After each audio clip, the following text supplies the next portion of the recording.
नमस्कार दर्शकों, स्वागत है आप सभी का एक बार फिर से हमारे चैनल पे। कश्मीर में पिछले 27 दिनों में 10 से ज़्यादा मौत हो चुकी है, लेकिन अभी तक भी सरकार के कानों पर जूं रेंगती हुई नज़र नहीं आ रही है। आपने कश्मीर से ऐसी तस्वीरें और वीडियोस देखा होगा जिसे देखकर आप सभी की रूह कांप उठेगी। ऐसी भयानक तस्वीरें वहाँ से सामने आ रही है जिसे देखकर हर इंसान ये सोचने पर मजबूर हो जाएगा कि वहाँ के जो लोग हैं उन पर इस वक्त क्या बीत रही है और वो कैसे गुजारा कर रहे हैं। हर दिन किसकी मौत हो जाए, कौन आतंकवादी आपको निशाना बना ले, इसकी खबर ना आपको है ना हमें, ना वहाँ रहने वाले कश्मीरियों को। जिस तरीके से टारगेट किलिंग की जा रही है आतंकवादियों के द्वारा, इस पर सरकार खामोश अपने मुंह पर ताला लगाकर बैठ चुकी है। अरे शर्म आनी चाहिए भारतीय जनता पार्टी की सरकार को। 1990 में जब कश्मीरी पंडितों ने पलायन किया था, उस वक्त भी इनकी ही सरकार थी और वहां के जो उपराज्यपाल थे वो भी भारतीय जनता पार्टी के ही थे। एक बार फिर से 1990 की तस्वीरें 2022 में हम सबके सामने आ गई है। लेकिन प्रधानमंत्री नरेंद्र मोदी तो केवल हिमाचल में होने वाले चुनाव को लेकर ज्यादा व्यस्त हैं। 8 साल बेमिसाल का प्रचार करने वाले प्रधानमंत्री को शर्म आनी चाहिए, जो इस वक्त कश्मीरी लोग वहां पर पलायन कर रहे हैं। 100 से ज्यादा हिंदू पलायन कर चुके हैं और ना यहाँ ना प्रधानमंत्री इस पर कुछ कह रहे हैं, ना उनके नफरती चिंटू, ना उनके कुछ नेता। अगर यही किसी विपक्ष के राज्य में होता या किसी कांग्रेस शासित राज्य में हो जाए या जहां पर किसी और की सरकार हो, ममता बनर्जी की सरकार में अगर हो जाए, तो आप देखेंगे पूरा मेन स्ट्रीम मीडिया इस पर 10 दिन का डिबेट करेगा। पूरे टाइम इसको लेकर डिबेट चलेगी। विपक्ष पर सवाल उठाया जाएगा, ममता बनर्जी पर सवाल उठेगा, कांग्रेस पर सवाल उठेगा। लेकिन जब सत्ता में भाजपा सरकार है, उस वक्त कोई भी इन पर सवाल खड़ा ही नहीं करता है। ऐसी असंवेदनशील सरकार का क्या फायदा? अरे आपको जनता ने वोट दिया था कि आप उनकी बातें सुने, आप उनकी तकलीफों को समझे। वक्त तो ऐसा आ चुका है कि कश्मीरी पंडित और कश्मीर के हिंदू ये कह रहे हैं कि प्रधानमंत्री नरेंद्र मोदी और अमित शाह वापस जाएं। गो बैक जैसे नारे लग रहे हैं। आज समझिए, हाल ही में एक फिल्म आई थी द कश्मीर फाइल्स। मुझे लगता है जितने भी ये दर्शक मेरी वीडियो देख रहे हैं, आप सब ने ज़्यादातर लोगों ने वो फिल्म देखी होगी और कुछ लोग ऐसे भी हैं जो उस मन गढ़ंत फिल्म को जो है सच मान चुके होंगे। और कई ऐसी तस्वीरें और वीडियोस आपने भी देखा होगा कि किस तरीके से मुस्लिमों को काटने की, उनके लोगों को रेप करने की बातें सामने निकल कर आई थी, जस्ट बिकॉज इस फिल्म में एक फेक प्रोपागेंडा चलाया गया था कि किस तरीके से कश्मीरी पंडितों को मुसलमानों ने मारा है, काटा है। उस फिल्म के अभिनेता विवेक अग्निहोत्री ने कोई कसर नहीं छोड़ी थी कि किस तरीके से मुस्लिमों को नीचा दिखाया जाए और उनके खिलाफ साजिश रची जाए।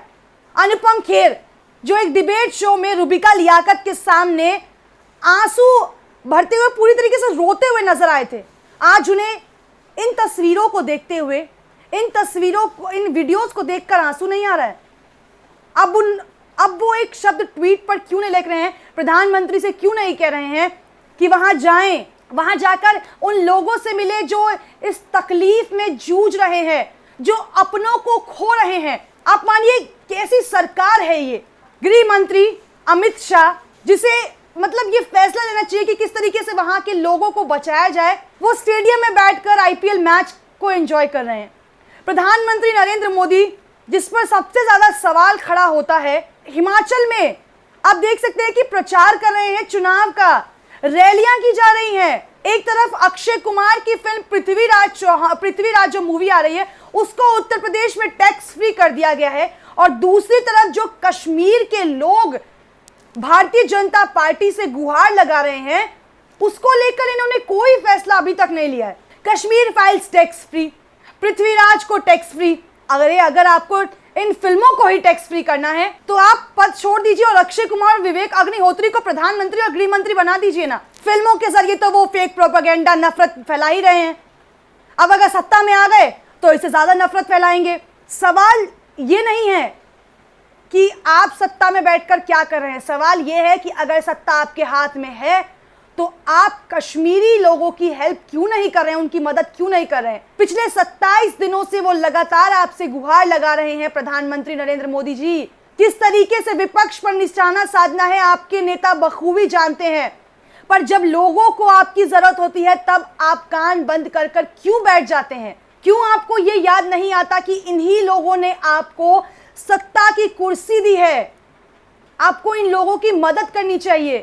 एक फिल्म को लेकर आप उसके अभिनेता से मिलते हैं, उस पर बड़ी बड़ी बातें करते हैं, लेकिन जिस वक्त वहां आतंकियों ने डेरा डाला हुआ है वहां कुछ नहीं पता कि कल सुबह किसकी मौत हो जाए, कौन अपना कोई अपने को खो दे। उस ऐसे वक्त में आप व्यस्त हैं प्रचार करने में, व्यस्त हैं पृथ्वीराज मूवी को टैक्स फ्री करने में। इन मुद्दों पर आप कब ध्यान देंगे और इन मुद्दों पर मेन स्ट्रीम मीडिया कब सवाल खड़ा करेगी? अरे शर्म आनी चाहिए इनको खुद को पत्रकार कहते हुए, जो केवल हिंदू मुस्लिम के नाम पर टीआरपी बटोर रहे हैं, जो केवल ज्ञान वापी पर सर्वे करके फेक प्रोपेगेंडा चलाकर एक धर्म को टारगेट कर रहे हैं और खूब टीआरपी बटोर रहे हैं। क्या कश्मीरी लोगों का दर्द इन्हें नहीं नजर आ रहा है? क्या इन्हें यह नहीं नजर आ रहा कि 100 से ज्यादा हिंदू वहां पलायन करने पर मजबूर हैं?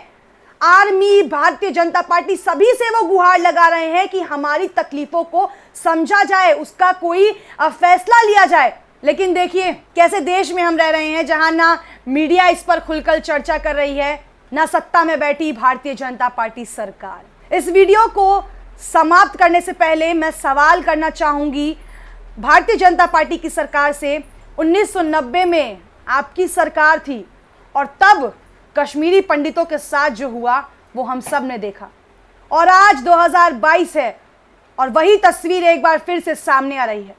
इस पर कुछ करेंगे या नहीं, या एक बार फिर से प्रचार में व्यस्त हो जाएंगे? चलिए इस वीडियो में इतना ही। अगर वीडियो आपको अच्छी लगी हो तो फेसबुक पर हमारे पेज को लाइक करें और यूट्यूब पर सब्सक्राइब करें और बेल आइकन दबाना बिल्कुल ना भूलें। और जी बिल्कुल, अपनी राय इस वीडियो को लेकर आप कमेंट सेक्शन में हमें ज़रूर बताएं। तमाम ऐसी खबरों के लिए देखते रहें द कंटाप। धन्यवाद।